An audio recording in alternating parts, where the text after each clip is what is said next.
She was America's beloved teenage rebel on One Day at a Time, the spunky girl next door who made millions laugh every week. But when Mackenzie Phillips finally revealed her darkest secret in 2009, the confession was so disturbing that even Oprah struggled to respond. What happened behind closed doors would shatter everything the public thought they knew about her troubled life. Born Laura Mackenzie Phillips in 1959, she was Hollywood royalty from birth. Her father was John Phillips of the Mamas and the Papas, a music legend drowning in fame and drugs.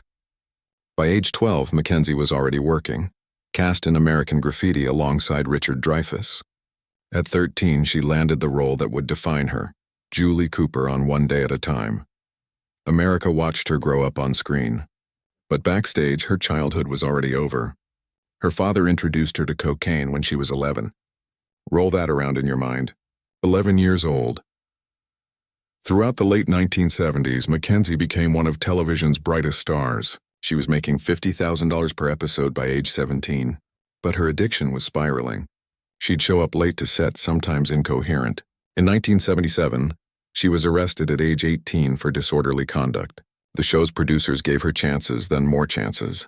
They sent her to rehab multiple times. She'd return, seemingly clean, then relapse. By 1980, she'd been fired and rehired twice. Finally, in 1980, after collapsing on set, she was let go permanently. Her television career was effectively over at 21. But the addiction wasn't the worst of it. Not even close. For years, Mackenzie hinted at deeper trauma, darker reasons for her self-destruction. Then in September 2009, while promoting her memoir High on Arrival, she sat down with Oprah.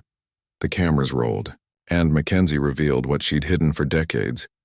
Her father had initiated an incestuous relationship with her when she was 19, on the eve of her first wedding.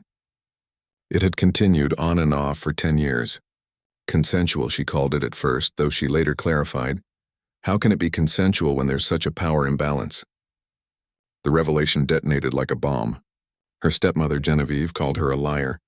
Her half-sister, Chinna, initially defended their father, then later said she believed Mackenzie.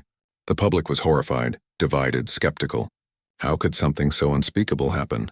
How could she have stayed silent? The questions came like daggers. But Mackenzie stood firm. I'm not looking for sympathy, she told Oprah. I'm looking for healing. The aftermath was complicated. Some embraced her courage. Others questioned her timing, her motives. But Mackenzie found peace in truth-telling.